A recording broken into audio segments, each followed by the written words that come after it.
We are the brave, we are the bold, we can be anything, anything, anything. We are. Hello my dear student, कैसे हैं आप सब बच्चों। आज हम सामाजिक विज्ञान के इतिहास में पाठ 2 देखेंगे। पहले पाठ में हमने देखा था कि किस तरीके से यूरोप में राष्ट्रवाद का उदय होता है, किस तरीके से उसमें नेपोलियन आता है 1804 में और फिर अपना शासन चलाता है, अपनी नागरिक संहिता बनाता है और उसके बाद 1815 में वेना संधि होती है और उसके बाद 1815 में ही नेपोलियन की हार के बाद यूरोपीय सरकारें रूढ़िवादी की भावना रख करके उसे प्रेरित करती हैं और फिर उसे हरा देती हैं और बहुत सारे बदलाव होते हैं। दूसरे मैत्सनी आता है, फिर वह 2 राज्यों का गठन करता है, गुप्त संगठन बनाता है और बहुत सारे परिवर्तन होते हैं। अब हम इतिहास का दूसरे पाठ में भारत में राष्ट्रवाद देखेंगे कि किस तरीके से भारत में राष्ट्रवाद हुआ। राष्ट्रवाद को हमने पहले ही चैप्टर में समझाया था, जिसमें व्यक्ति का साझा संबंध हो, यानी कि हर एक व्यक्ति का समान अधिकार हो। करें कि जैसा कि आप देख चुके हैं, यूरोप में आधुनिक राष्ट्रवाद के साथ ही राष्ट्र राज्यों का भी उदय हुआ। अभी हमने देखा भी था कि यूरोप में आधुनिक राष्ट्रवाद के साथ ही राष्ट्र और राज्यों का भी उदय होता है। इससे अपने बारे में लोगों की समझ बदलने लगती है। वे कौन है, उनकी पहचान किस बात से परिभाषित होती है, यह भावना बदल गई। उनमें राष्ट्र के प्रति लगाव का भाव पैदा होने लगता है। नए प्रतीकों और चिन्हों ने, नए गीतों और विचारों ने नए संपर्क स्थापित हो जाते हैं। समुदायों की सीमाओं को दोबारा परिभाषित कर दिया जाता है। ज़्यादातर देशों में इस नई राष्ट्रीय पहचान का निर्माण एक लंबी प्रक्रिया में हुआ। आइए देखें कि हमारे देश में यह चेतना किस तरह पैदा होती है, कि किस तरह हमारे देश भारत में इन सारी चीज़ों का परिवर्तन होता है। तरह के दूसरे उपनिवेशों की तरह भारत में भी आधुनिक राष्ट्रवाद के उदय की परिघटना उपनिवेशवाद विरोधी आंदोलन के साथ गहरे तौर पे जुड़ी हुई थी। औपनिवेशिक शासकों के खिलाफ संघर्ष के दौरान लोग आपसी एकता को पहचानने लगे थे। उत्पीड़न और दमन के साझा भाव ने विभिन्न समूहों को एक दूसरे से बांध दिया था, यानी कि जब कष्ट होता है तभी व्यक्ति अपने को याद करता है। वही बात हुआ कि जब उत्पीड़न और दमन ने साझा भाव के विभिन्न समूहों को भी एक दूसरे से बांध दिया था। लेकिन हर वर्ग और समूह पर उपनिवेशवाद का असर एक जैसा नहीं हुआ था, यानी कि जो उनके ऊपर कष्ट हो रहे थे सबको एक जैसा दुख का अनुभव नहीं हो रहा था। उनके अनुभव भी अलग थे और स्वतंत्रता के मायने भी भिन्न थे। महात्मा गांधी के नेतृत्व में कांग्रेस ने इन समूहों को इकट्ठा करके एक विशाल आंदोलन खड़ा किया, परंतु इस घटना में टकराव के बिंदु भी नहीं थे। पहले की एक और पुस्तक में भी आपने भारत में राष्ट्रवाद के उदय का अध्ययन किया था। वहां आपने 20वीं सदी के पहले दशक तक की कहानी पढ़ी थी। इस अध्याय में हम 1920 के दशक से आगे अध्ययन करेंगे और असहयोग आंदोलन तथा सविनय अवज्ञा आंदोलन के बारे में भी पढ़ेंगे। हम ये देखेंगे कि कांग्रेस ने राष्ट्रीय आंदोलन को विकसित करने के लिए किस तरह के प्रयास किए और इस आंदोलन में विभिन्न सामाजिक समूहों को किस तरीके से हिस्सा लिया और किस तरह राष्ट्रवाद ने लोगों की कल्पना को नई उड़ान दी। यह चित्र एक दिखाया गया है। 6 अप्रैल 1919 का है, जो राष्ट्रीय आंदोलन के दौरान सड़कों पर इस तरह से बड़े जुलूस आम बात थी, यानी कि उस समय इस तरह के जुलूस एकदम आम बात थी, यानी कि कभी भी यह जुलूस निकल सकता था। तो दूसरे पाठ का पहला पॉइंट है पहला विश्व युद्ध, खिलाफत और असहयोग, यानी कि किस तरीके से पहला विश्व युद्ध हुआ था। 1919 के बाद के सालों में हम देखते हैं कि राष्ट्रीय आंदोलन नए बदलाव तक फैल गया था।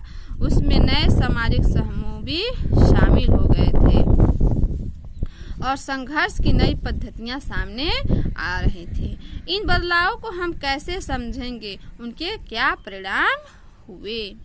सबसे पहली बात यह है कि विश्व युद्ध ने एक नई आर्थिक और राजनीतिक स्थिति पैदा कर दी थी और इसके कारण रक्षा व्यय में भारी इजाफा हुआ, यानी कि बहुत भारी हमें व्यय में इजाफा हुआ और इस खर्चे की भरपाई करने के लिए युद्ध के नाम पे कर्जे लिए गए, यानी कि बहुत सारे खर्च हो गए, व्यय हो गए। क्या? हमारी संपत्ति। करों में वृद्धि की गई, सीमा शुल्क बढ़ा दिया गया और आयकर शुरू किया गया। युद्ध के दौरान कीमती तेजी से बढ़ रही थी, यानी कि जब आर्थिक स्थिति कमजोर होती है तो इन सारी चीजों में बदलाव होना निश्चित होता है। और 1913 से 1918 के बीच कीमतें दोगुनी हो चुकी थी, जिसके कारण आम लोगों की मुश्किलें बढ़ गई थी। गांवों में सिपाहियों की जबरन भर्ती किया जा रहा था, यानी कि अगर उनकी इच्छा ना हो तब भी उनको सिपाही में भर्ती होना अनिवार्य है, जिसके कारण ग्रामीण इलाकों में व्यापक गुस्सा बढ़ गया, यानी कि बहुत ज्यादा गुस्सा बढ़ गया था। 1918 से 19 और 1920 से 21 में देश के बहुत सारे हिस्सों में फसल खराब हो गई, जिसके कारण खाद्य पदार्थों का भारी अभाव पैदा हो गया और उसी समय फ्लू की महामारी फैल गई। फ्लू की महामारी, यानी कि जैसे इस समय हमारे यहाँ इस समय 2020 में कौन सी बीमारी फैली है, देखिए पूरे 100 वर्षों के बाद ये फिर से महामारी फैली हुई है। वाकई में एक बिल्कुल सही बात है कि शास्त्र में झूठ नहीं कहा गया है कि 100 वर्षों के बाद जब पाप का घड़ा भरता है तो कुछ न कुछ जरूर होता है। देखिए यहाँ पे हमने पकड़ भी लिया कि फ्लू की महामारी कब हुई थी, देखिए यहाँ पे 20 और 21 में दिया हुआ है। और वैसे ही यहाँ इस समय कोरोना, यानी कि फ्लू जैसे ही है, जैसे फ्लू में सर्दी जुकाम आता है, एक वायरस वो भी था और एक वायरस ये भी है, यानी कि सीधे जानलेवा है और उस समय भी यह बीमारी जानलेवा ही थी। करा कि 1921 की जनगणना के मुताबिक दुर्भिक्ष और महामारी के कारण 120 से 130 लाख लोग मारे गए थे। लोगों को उम्मीद थी कि युद्ध खत्म होने के बाद उनकी मुसीबतें कम हो जाएंगी, लेकिन ऐसा नहीं हुआ। जैसे हम महसूस करते हैं कि इसमें लॉकडाउन जैसे ही खत्म होगा, यानी कि लॉकडाउन चल रहा है और लॉकडाउन खत्म होते ही हम मुसीबत से बाहर आ जाएंगे, तो वैसा उस समय भी था कि युद्ध खत्म हो जाएगा तो हमारी मुसीबतें कम हो जाएंगी। एकदम सेम टू सेम उदाहरण मिल रहे हैं हमारे आंखों के सामने। और इसी समय एक ऐसा नेता सामने आया, उसने संघर्ष का एक नया ढंग, एक नया तरीका पेश किया। यानी कि अब आता है हमारा पहला पॉइंट। कौन सा नेता आया भाई? यानी कि महात्मा गांधी आए। पहले पॉइंट का पहला है सत्याग्रह का विचार, कि क्या सत्याग्रह के क्या विचार थे। सत्याग्रह किसके द्वारा चला गया था? यानी कि महात्मा गांधी के द्वारा। करें कि महात्मा गांधी जनवरी 1915 में भारत लौटे। इससे पहले वे दक्षिण अफ्रीका में थे, यानी कि दक्षिण अफ्रीका से वे जनवरी 1915 में भारत लौटे। उन्होंने एक नए तरह के आंदोलन के रास्ते पे चलते हुए वहां की नस्ल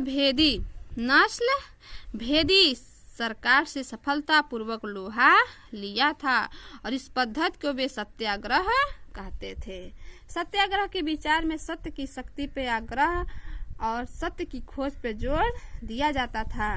इसका अर्थ यह था कि अगर आपका उद्देश्य सच्चा है, यदि आपका संघर्ष अन्याय के खिलाफ है, तो उत्पीड़न से मुकाबला करने के लिए आपको किसी शारीरिक बल की आवश्यकता नहीं है।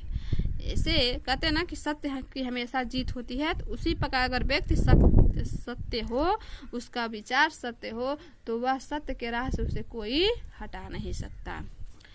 प्रतिशोध की भावना या आक्रामकता का सहारा लिए बिना, यानी कि किसी प्रकार का कोई प्रतिशोध नहीं, कोई किसी से लड़ाई झगड़ा नहीं, किसी से कोई क्रोध नहीं, उसके बिना सत्याग्रही केवल अहिंसा के सहारे भी अपने संघर्ष में सफलता हो सकता है। और इसके लिए दमनकारी शत्रु की चेतना को झिझोड़ना चाहिए, यानी कि जो हमारे शत्रु हैं उसको झिझोड़ना चाहिए, हिला देना चाहिए जड़ से। कहे कि उत्पीड़न शत्रु को ही नहीं बल्कि सभी लोगों को हिंसा के जरिए सत्य को स्वीकार करने पर विरोध करने के बजाय सच्चाई को देखने और सहज भाव से स्वीकार करने को प्रेरित किया जाना चाहिए। इस संघर्ष में अंततः सत्य की ही जीत होती है। गांधी जी का विश्वास था कि अहिंसा का यह धर्म सभी जातियों को एकता के सूत्र में बांध देगा। भारत आने के बाद गांधी जी ने कई स्थानों पर सत्याग्रह आंदोलन चलाया और 1917 में उन्होंने बिहार में चंपारण इलाके का दौरा किया। किसका इलाका का? चंपारण। और दमनकारी बागान व्यवस्था के खिलाफ किसानों को संघर्ष के लिए प्रेरित किया और 1917 में उन्होंने गुजरात के खेड़ा जिले में, किस जिले में? खेड़ा जिले में किसानों की मदद के लिए सत्याग्रह का आयोजन किया। ये बहुत ही इम्पोर्टेंट किया गया, यानी इसीलिए इसको, यानी कि बिहार में किस इलाके में आए तो चंपारण में, किस सन में? तो 1917 में। तो किस जिले में? तो गुजरात के खेड़ा जिले में। किसकी मदद की? तो किसानों की मदद की। फसल खराब हो जाने और प्लेग की महामारी के कारण खेड़ा जिले के किसान लगान चुकाने की हालत में नहीं थे और वे चाहते थे कि लगान वसूली में ढील दी जाए। जैसे इस समय हमारे मोदी जी ने बहुत सारे हम लोगों को क्या दिया है, बहुत सारे सुविधाएं दी है, सुख सुविधाएं दी हैं, गरीबों की बहुत सारे लगान, कर वगैरह जो भी था बहुत सारे चीज़ माफ़ कर दिए, कर्ज लोन बहुत सारी चीज़ माफ़ कर दिए हैं। उसी समय वहाँ उस समय के लोग यह चाहते थे कि जो हम कर दे रहे हैं, जो लगान दे रहे हैं, उसमें कुछ ढील दी जाए, यानी कि समय दी जाए। और 1918 में गांधी जी सूती कपड़ा कारखानों के मजदूरों के बीच सत्याग्रह आंदोलन चलाने अहमदाबाद जा पहुंचे। कब पहुंचे? 1918 में। यहाँ पे एक पॉइंट दे रहा है,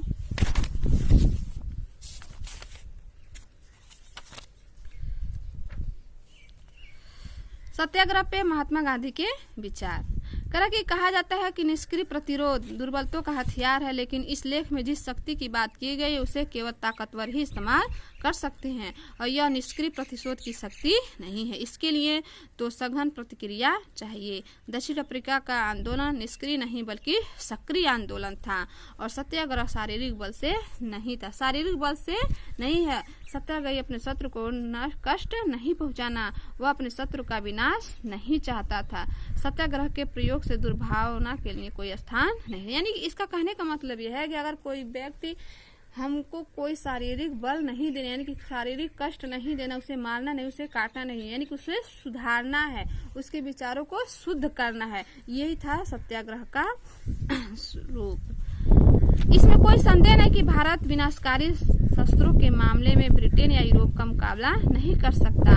अंग्रेज युद्ध के देवता को भी उपासना करते और वे सब हथियारों से लैस होते जा रहे थे। भारत में करोड़ों लोग कभी हथियार लेकर नहीं चल सकते। उन्होंने अहिंसा के धर्म को आत्मसात कर दिया था।